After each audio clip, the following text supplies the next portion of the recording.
Բարև ձեզ, Եվրոմեդիա 24-ի տաղավարում այսօր զրուցելու եմ Հայաքվե ազգային քաղաքացիական միավորման համակարգող Ավետիք Չալաբյանի հետ, բարև ձեզ, պարոն Չալաբյան։ Պարոն Չալաբյան, երեկ մենք ականատես եղանք մի դրվագի, երբ պետական շենքում, ավելի համայնքային շենքում, թաղապետարանում, մոտ 10-15 հոգով ծեծում էին մի քաղաքակտիվիստի, Հանրապետություն կուսակցության ներկայացուցիչ էր թաղապետը։ Նախ կուզեմ անդրադառնալ այս ծեծի դրվագին, որքանով է սա առհասարակ ընդունելի եւ նաեւ Հանրապետություն կուսակցության տարածած հայտարարությունը, որ իրենք այդ մարդուն ծեծում էին հանուն Հայաստանի ինքնիշխանության։ Բարձր շնորհակալություն, որ շատ հրատապ ակտուալ հարցից եք սկսում եք քննարկումը։ Նախ երեք Հայաքվեն շատ օպերատիվ այդ կապակցությամբ հանդես եկել հայտարարության, բնականաբար դատապարտելով, խստիվ դատապարտելով ծեծի դրվագը, ընդհանրապես ցանկացած բռնություն դատապարտել է, մասնավորապես եւ քաղաքական բռնությունն է դատապարտել, բայց նա ավելի քան դատապարտել է, երբ որ տեղի ունենում իսկապես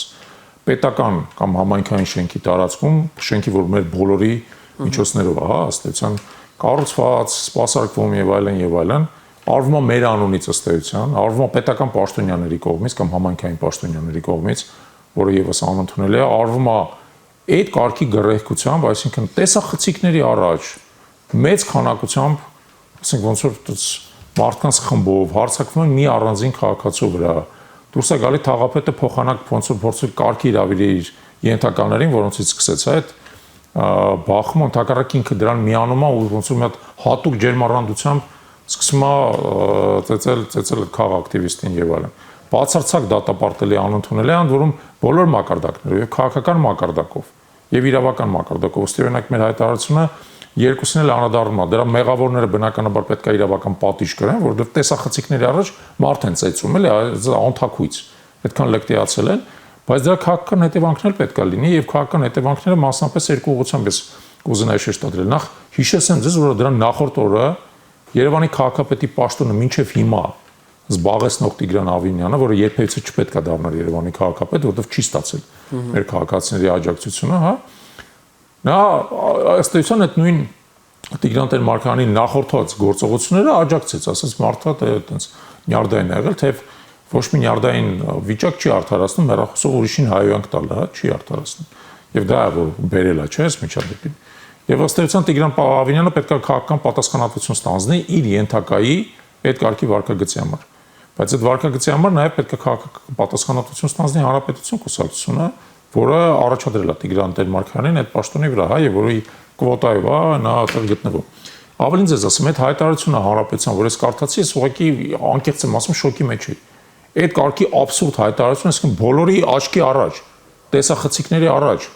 ձեր ներկայացուցիչը իր, այսպես ասած, շքախմբով մարդա ծեծում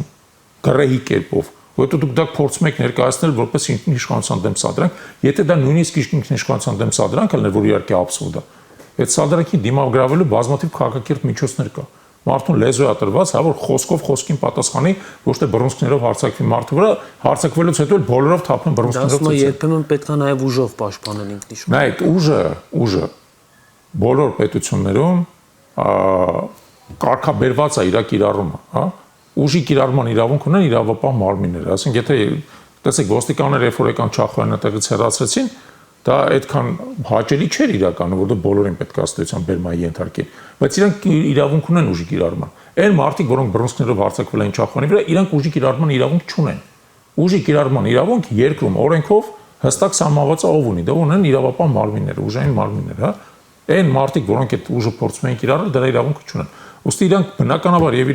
իրավական պատասխանատվությամբ են կարել եւ ինչպես մենք նաեւ Հայաքվեն հետամուտ կլինենք դրան, որ այդ մարդիկ քրեական պատժի են ենթարկվում, որովհետեւ ակնհայտ է, որ քրեական օրենսգիրքը խախտված է տվյալ դեպքում առնվազն խուլիգանության բան կա, առերևույթ դրվագներ կա, հա, բայց գուցե ոչ մեն, նաեւ մարմնական վնասվածքների պատճառման եւ այլն, դա արդեն իրավապահների գործն է։ Բայց քաղաքական պատասխանատվությունն է շատ կարեւոր, որովհետեւ հանրապետությունը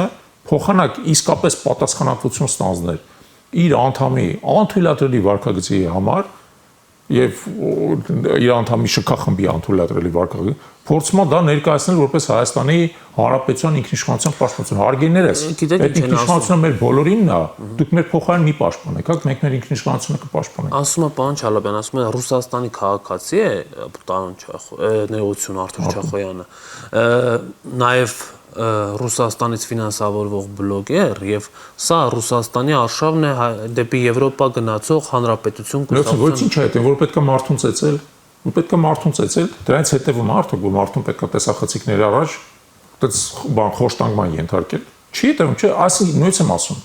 Ենթադրենք նույնիսկ դա ենթադրենք նույնիսկ սադրանք էր, որը ես համոզված չեմ, որովհետեւ սկսել է այդ ամեն ինչը հայյանքով, բանով եւ այլն Չախոյանը դա ցույց է տվել։ Բայց նորից խոսքին խոսքով է պետք պատասխանել, ոչ թե բռնությամբ։ Բռնությունը ակնհայտ է, որ միակողման է դրա դեպքում, ուստի նույնից եմ ասում, բռնության համար պետք է լինի քրեական պատիժ, բայց բռնության համար պետք է լինի քաղաքական պատասխանատվություն։ Ես համոզված եմ, որ հանրապետությունը որպես քաղաքական ուժ շատ լուրջ վարկանիշային կորուստներ կունենա այս ամեն ինչի արդյունքում, եթե նա չգիտակցի, որ պետք է իսկապես քաղաքացիների առաջ անկեղծ պատասխանատվություն ստանձնել սեփական անդամների անթույլատրելի վարկագծի համար եւ չփորձել քողարկվել այդպիսի անիմաստ պնդումներով, որ սա ինքնիշխանության բան է, ինքնիշխանության պաշտպանություն է։ Դեպի ես ասում, բազմաթիվ հայազգի մարդիկ ունեն երկքաղաքացիություն եւ Հայաստանի Հանրապետության եւ ասենք Ռուսաստանի Դաշնության կամ Միացյալ Նահանգների կամ Կանադայի կամ Ֆրանսիայի դա բան չի, փաստարկ չի, դա անիմաստ փաստարկ է։ Բայց այդ սպառնալիքը կա Ռուսաստանի կողմից Հայաստանի ինքնիշխանությունը ուզուրպացնելու, որ իրենք անընդհատ այդ գիծը առաջ են տանում, նաև գիտեք իշխանություններ մի ժամանակ տենց հակառուսական գիծ առաջ տանում, ասելով, որ մենք անկախականներ ենք։ Տեսեք, Հայաստանը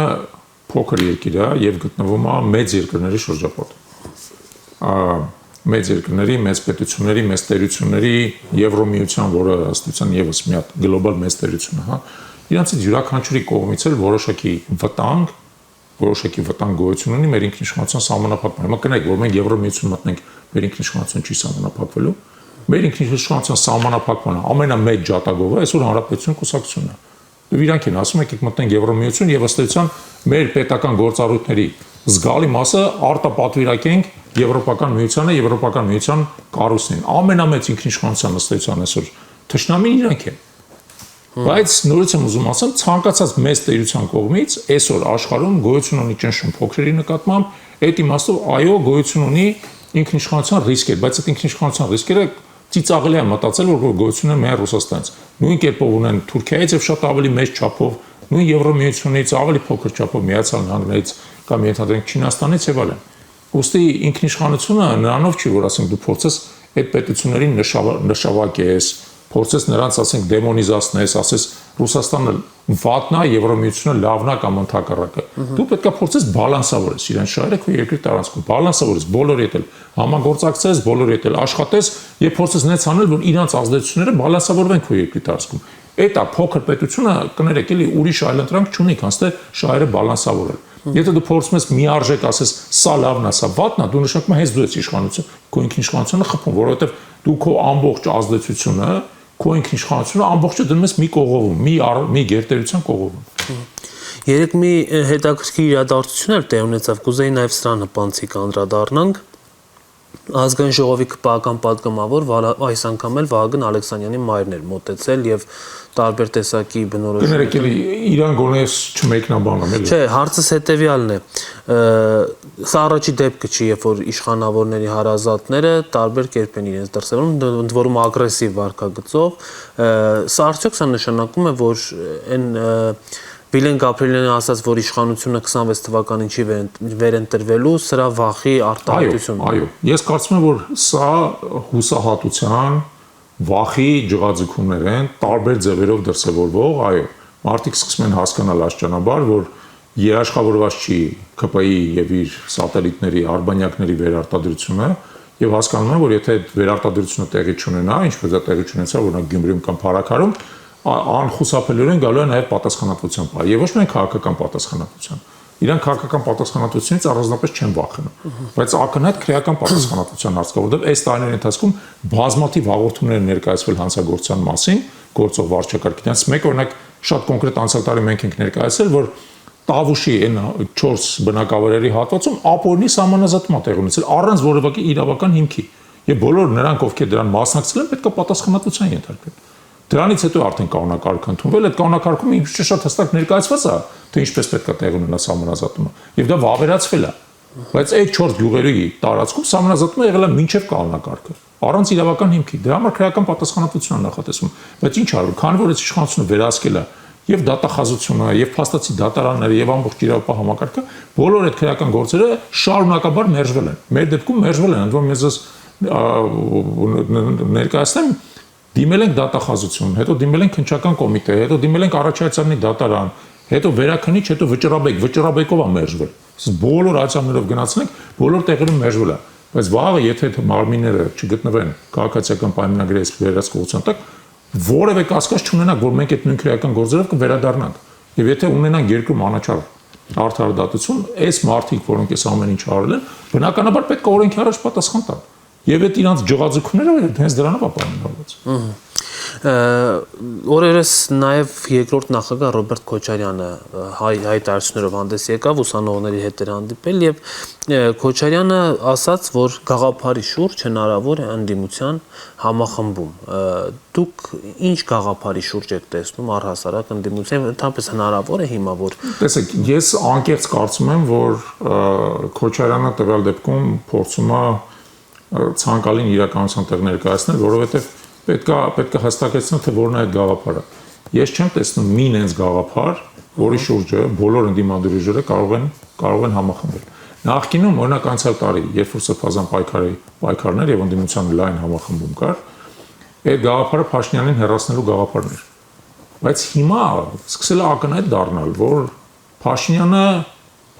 բոլոր դեպքերում հեռացվել է։ Բոլոր դեպքերում։ ում կողմից։ Այդ ընդդիմությունը չմիանում։ Ժողովրդի, չներողություն, ընտրություններով։ Ոնց որ Գյումրիում տեղի ունեցավ, Փաշինյանի վարկանիշը հիմա անգել է 11%։ Եվ եթե նրա վարկանիշը չբարձրանա, իսկ նա որևէ տես բան չի անում, որ վարկանիշը բարձրանա, թեկարակը շարունակում է անկումը, ոնց է նա վերարտադրվելու ընտրության։ Ոնց որ Գյումրիում չկարողացավ ընտրվել, հենց էլ համապետական ընտրություններին չի կարողանալու ընտրվել, եթե չասենք, որ մինչև այդ կարող է իրան անվստահություն հայտնվի եւ այլն եւ այլն։ Դա էլ դնենք մի կողմ, հա։ Եթե նա ընտրություններով չի վերարտադրվելու, ապա ինչ է տեղ ունենալու։ Տեղ է ունենալու մոտավորապես այն պատկերը, որը եղել է Գյումրիում, այսինքն ընդդիմության տարբեր թևեր մտնելու են ազգային ժողով եւ կարող են մեծամասնություն կազմել, բոլորը միասին վերցած։ Այ երբ որ այդ օրը կգա, ընդդիմության տարբեր թևերը պետք է հասկանան, փորձեն իրար այդ բանակցությունների միջոցով հասկանան, որն է այն գաղափարը, որի շուրջ իրենք կարող են միավորվել, որն է այն կառավարության ծրագիրը, որոնց շուրջ իրենք կարող են համաձայնվել եւ այլն։ Ես ասեմ, որ այս պահին դա շատ դժվար է պատկերացնել։ Անկեղծ եմ ասում, ես շատ կուզենայի, որ ընդդիմությունը կարողանար միավորվել, բայց ընդդիմությունը այնքան տարասեռ է, այնքան բազմատար է, որ իրան պատկերացնել մի գաղափարի շուրջ միավորվել, ես անձամբ չեմ կարող։ Հիմա Փաշինյանի հրաժարականի գաղափարի շուրջ չեք տեսնում այդ միավորումը։ Փաշինյանի հրաժարականի գաղափարը, ավելի շուտ անվստահության գաղափարը, որ դուք ասում եք, հա, հիմա փաստա որ այդ միավորումը տեղի չի ունենում, չէ՞։ Որտեղ դա ինչ որ մի հատ բանից է եկել, մի թևից է եկել, առերևույթ, եթե ճիշտ եմ հասկանում, հանրապետական կուսակցության թևից է եկել, էլի իրանց հարող գործիչների ձեռամբ եւ անդիմության մյուս, ասենք, թևերը դրան առանձնապես չեն միանում, ոչ թե որտեղ չեն ուզում Փաշինյանի հրաժարականը, բայց պարզ հարց են բարձրացնում, ասում են կներեք, Փաշինյանի անվստահության համար քաղաքացիական պայմանագրի մոտավորապես 10 ենթադրաբար պատգամավորներ կամ ասենք եթե վերցնենք Հովիկ Աղազարյանին եւ Հակոբ Ասլանյանին 20, պետք է միանան համապատասխանաբար այդ անվստահության քվեին, հա։ Հիմա կա այդ երաշխիքը, տեսնում եք այդ ԿՊ-ի պատգամավորները հերթով տեսախցիկների առաջ ճղում են, չէ՞, իրանց ստացած նամակները տեսել եք։ Այսինքն, եթե մենք դրան լուրջ ենք վերաբերում, ոչ թե որպես, այսինքն, մի հատ բան էլ է, այսպես ասած, հանրային հաղորդակցության ակցիա, եթե լուրջ ենք վերաբերում, նշանակում են մարդիկ, որոնք դա նախաձեռնել են, պետք է այդ պատգամավորների հետ աշխատանք տանեն։ Աշխատանք տանեն, բերեն իրանց անդիմադիր դաշտ։ Ես չեմ տեսնում այդ աշխատանքը անկեղծ ասած, դա ավելի շատ որոշակի հոգեբանական ճնշում կա, կարող է ինքը արդյունք տա, բայց այդ աշխատանքը առայժմ չեմ տեսնում։ Բայց պարոն Չալաբյան, այլ ընտրանքը ո՞րն է։ Հիմա ասում եք Նիկոլ Փաշինյանը ընտրությունների արդյունքներով կհեռանա, այսինքն պետք է ձեռքերը ծալել նստել մինչև 26։ Չէ, ներողություն, ով ասում որ պետք է ձեռքերը ծալել նստել։ Ով իսկ ով է ձեռքերը ծալել նստել, որովհետև տեսեք նույն Գյումրիի ընտրությունները մենք ձեռքերս ծալել նստել ենք, մենք գնացինք Գյումրի 150 դիտորդ Գյումրիի տարբեր ընտրատարածքներում մենք հայտագրեցինք նրա համար, որպեսզի ընտրությունների արդյունքները կարողանանք պահենք։ որպեսզի ժողովուրդը, որը գալիս է ընտրությունների, իմանար, որ իր ձայնը չի կորելու։ Արդյունքում ի դեպ Գյումրիում 47000 մասնակից ունեցանք ընտրություններին, որը նախորդ թիմ ընտրությունից, որը տեղի ունեցավ 21 թվականին, 80%-ով ավել էր։ Այն ժամանակ եղել է 26500։ Նշանակում է ժողովուրդը նույն, եթե այն ժամանակ ապաթիայի մեջ չէր հավատում, որ իր ձայնի շուտ բան կարող է փոխի, հիմա եկավ ամենայն լրջությամբ մասնակցեց ընտրություններին։ Ամենայն լրջությամբ։ Այդ կարգի բարձր ընտրական մասնակցություն նույնիսկ համապետական ընտրությունների չի եղել Գյումրիում։ Եվ դա որ նայած չէ, որ մենք ձեռքերս ծալած նստած ենք, դա նայած է, որ մենք աշխատում ենք եւ ինչպես ոչ միայն մենք ենք աշխատում, անդիմադիր բոլոր խմբերը, որոնք մասնակցել են այդ ընտրություն, շատ ակտիվ են աշխատել։ Գյումրիում ընտրական ակտիվությունը եւ քարոզչական ակտիվությունը շատ բարձր է։ Մեծ միջոցներ են ծախսվել, մեծ քանակությամբ մարդիկ են ներգրավել եւ այլն։ Եվ ընդհանրապես ասած,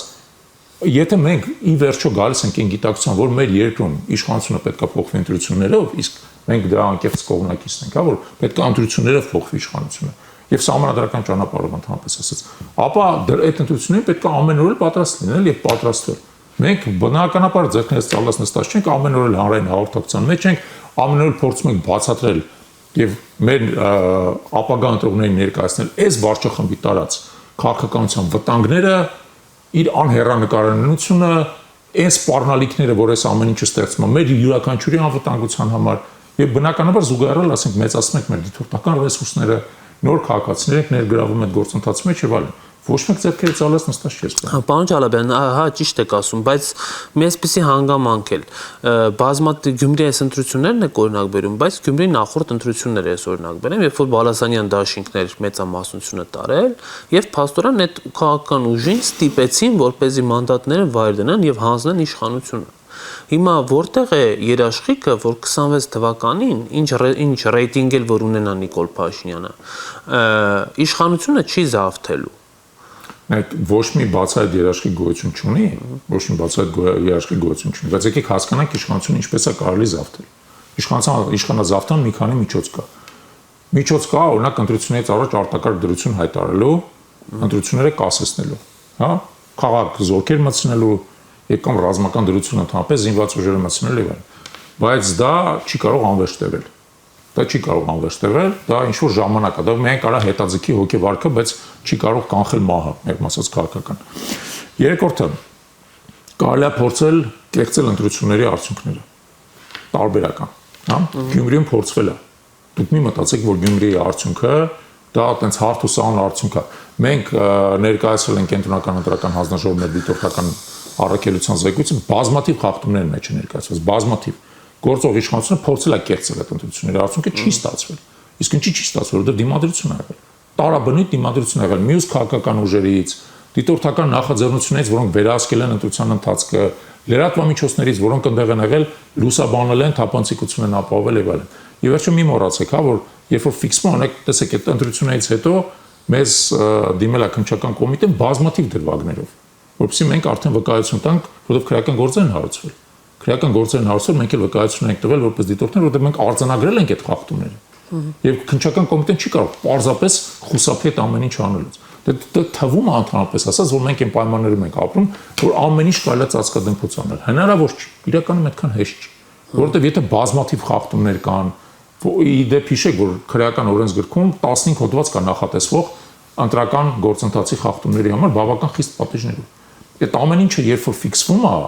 երբ որ արձանագրվում է, երբ որ գործընթացը սկսում բան, խնդիրներ է ստեղծում բոլորի համար։ Հիմա փորձելու են իրանք ընտրությունները կեղծեն։ Գյումրիում փորձեցին։ Մեր աչքի առաջ է տեղ ունեցել։ Ստացվեց, չէ, չստացվեց։ Համապետականում փորձելու են, չի բացառվում։ Կստացվի, չեմ կարծում, որտեղ դիմադրություն ա լինելու։ Եվ ես նաև ասեմ հետևելը, այդ դիմադրությունը մի շատ པարզ բանով է պայմանավորված։ Մարդիկ սկսում են գիտակցել ավելի եւ ավելի, որ Փաշինյանը, որը եկել էր իշխանության 2010 թվականներին, թալանը հետ բերելու, նախկիներին պատժելու, սոցիալական արդարությունը վերականգնելու տարբեր տեսակ լոզունգներով, հիմա լրիվ դուրս է եկել այդ ամեն ինչից։ Լրիվ դուրս է եկել, ձևի համար է դրանով զբաղվում, որ ասում բրաբուսները հատատ հետ կբերեմ եւ այլն։ Իրականում զբաղված է Հայաստանը Թուրքիայի իշխանության տակ դնելով։ Նրա հիմնական քաղաքական կուրսը դա է։ Հայաստանը Թուրքիային վերաընթերքելով եւ դա բերում է ժողովրդի մոտ շատ կտրուկ հակազդեցություն։ Մենք տեսնում ենք, որ հակազդեցությունը վերջի մի քանի ամիսներին կտրուկ աճել է։ Հիմա որ ասում են Փաշինյանի վարկանիշը ընդամենը 11% է։ Անցյալ տարի հոկտեմբերին մենք դա չափել ենք 26% է եղել։ Երբ որ 26-ից 11% անկնում, այսինքն հարցին թե ում կընտրեք այսօր վարչապետ, այն ժամանակ 26% ասում էր Փաշինյանի մասը 11%, կեսից ավելի մարդկանց ընդամենը կես տարում հրաժարվել են Փաշինյանի աջակցությունից։ Այդ նայած որ մարդկանց աչքերը սկսել են բացվել։ Մարդկանց աչքերը բացվում, իրենք սկսում են հասկանալ այս մարդը իրականում ինչ անում, այս քաղաքական իրականում ինչ անում։ Դուք պարզ մի ձեզ օրինակ բերեմ։ Անցած շաբաթ հայոց ցեղասպանության 110-ամյակն էր, հա, տարելիցներ։ Դուք հիշում եք 100-ամյակը ինչպես է նշվել պետության կողմից։ Այո։ Հիշում եք 110-ամյակը հայկական պետությունը կամ հայկական պետության զավթած իշխանությունը մատին չի տվել։ Այն ինչ որ արել են քաղաքացիները, քաղաքական ուժերը, հասարակական կազմակերպությունները եւ այլն, իմիջիալուց հզոր արձագանք եղել, հզոր արձագանք եղել, որտեղ բազմաթիվ միջոցառումներ են տեղի ունեցել, ոչ մեկը պետությունը չի արել։ Պետությունն ասում է դա մեր արտաքին քաղաքականության առաջնորդություն չէ։ Ներողություն, տեսեք ինչու է հարցը։ Չէ, նախ եւ առաջ իրանք եկել են լրիվ ուրիշ մանդատով։ Վերցեք կառավարության ծրագիրը, այնտեղ գրած է որ առաջնորդություն է։ Վերցեք ազգային անվտանգության հայեցակարգը, ռազմավարությունների ներողություն, այնտեղ գրած է որ դա առաջնորդություն է։ Քան իրանք հրաժարվել են այդ առաջնորդությունից, դրա մանդատը չունենալով։ Գնանք այն ընտրողները, որոնք ընտրել են այս իշխանությունը, իրանք այնպես մանդատ չեն տվել։ Թող հիմա ինքը մյուս անգամ գա ընտրություններին ասի, սա իմ առաջնորդությունը չի, սրանով չեմ զբաղվի, ու տեսնենք ինչքան ձայն է ստանալու։ Պարոն Չալաբյան, դուք ձեր խոսքում անդրադարձաք անվստահության գործընթացի մասին, բայց մյուս կողմից ինչ է կորցնում ընդդիմությունը, եթե այնուամենայնիվ նախաձեռնի այս process-ը։ Գուցե օրինակ փողոցում այնքան մարդ է հավաքվում, որ քաղաքական պատգամավորներին ստիպում է ուղղակի գնալ։ Չէ, ես դեմ չեմ բացարձակ։ Ես ընդհանրապես ասած դեմ չեմ, որ այդ անվստահության գործընթացը նախաձեռնվի, բայց պայմաններ կան, որոնց դեպքում նա կարող է հաջողության հասնի, հա։ Այդ պայմանը ամենաակնհայտ պայմանը հետևյալն է։ Մեր սահմանադրությունը նախատեսում է իշխանության, այսպես ասած, սահուն անցման մեխանիզմ, որով եթե ընդդիմությունը նախաձեռնում է անվստահության գործընթաց, նա միաժամանակ պետք է նշի ով պետք է լինի հաջորդ վարչապետը։ Դա մեր սահմանադրության պահանջն է, գիտեք։ Դուք չեք կարող ուղղակի գաք ասեք մենք չենք ուզում որ Փաշինյանն լինի, առանց ասելու թե ում եք ուզում որ նա լինի։ Խնդիրը ո՞րն է, թող ասեն։ Հենց այդ է խնդիրը, թող ասեն իհարկե։ Այսօր ազգային ժողովում ներկայացված երկու դաշինքները Հայաստանը եւ Պատիբուրնումը իրար մեջ պետք է պայմանավորվեն, կարողանան այդպիսի տեխնացու առաջարկեն։ Բայց խնդիրը նրանում է, որ այդպիսի տեխնացուն պետք է առնվազն հանրային լայն աջակցություն վայելի, հասկանում եք։ Հանրային լայն աջակցություն վայելի, բա անցատարել էր այդ խնդիրը։ Հիմա էլ է այդ խնդիրը, ով է այդ տեխնացուն, որին եթե իր անունը տրվի ընդդիմության կողմից, փողոցը կլցվի ձեր ասած 15000 քաղաք։ Բագրատ Սրբազանի համար լցվեց փողոցը։ Լավ, բայց այդ անցյալ տարի է եղել, չէ՞։ Իդեպ լցվեց, բայց հետո էլ հետ քաշվեց այդ փողոցը։ Երբ որ պարզվեց օրինակ, որ Բագրատ Սրբազանը սահմանադրական պահանջներին չի բավարարում։ Պարզվեց, չէ՞, որ ինքը ունի երկրորդ երկրի քաղաքացիությունը, որը մեր սահմանադրության մեջ բացահայտ կերպով արգելված է։ Դա մեր փողոցը ոնց լցվեց, հենց էլ հետ լցվեց։ Հիմա նորից եմ ասում, այս պահին պետք է առաջադրել այնպիսի տեխնացու, որը կունենա հանրային շատ լայն աջակցություն։ Եթե դա այդ պայմանը լինի, ապա հասկանալ է, որ անվստահության գործընթացը խելամիտ գործընթաց է, բայց այդ տեխնացուն չի առաջադրվել, չէ՞։ Թող առաջադրվի, դրա շուրջը տեղի ունենան քննարկումներ, մնացած ընդդիմադիր թևերը, որոնք արտախորհրդարանական են այս բանը, խորհրդարան ներկայացված չեն, թող իրանց դիրքորոշումը հայտնեն, ասեն, հա, օրինակ այս տեխնացուն մեր համար գրավիչ տեխնացու է, մենք պատրաստ ենք համագործակցել, կամ ոչ, մենք պատրաստ չենք այս եւ այլ նկատառումներով։ Հասկանում եք, այսինքն դա քաղաքական գործընթաց է, չի կարելի քաղաքական գործընթացը վերածել շոուի։ Չի կարելի շոուի վերածել, ինքը պետք է լուրջ լինի։ Այսինքն, տեսեք, ես ձեզ ասեմ, էլի մեր մարդիկ շատ զգայուն են դարձել հիմա այս հարցերի նկատմամբ։ Իրանք արդարացիորեն ասում են հետեւյալը. եթե Փաշինյանը հեռանում է, տվեք մեզ երաշխիքներ, որ նոր իշխանությունը լինելու է Իրանից ավելի արդյունավետ, Իրանից ավելի կոմպետենտ, Իրանից ավելի պատասխանատու եւ այլն։ Մենք չենք ուզում մեղմ ասած մի վատը փոխեք ուրիշ վատով։ Մենք ուզում ենք վատը ավելի լավով փոխենք։ Չեմ ասում աբսոլյուտ լավով։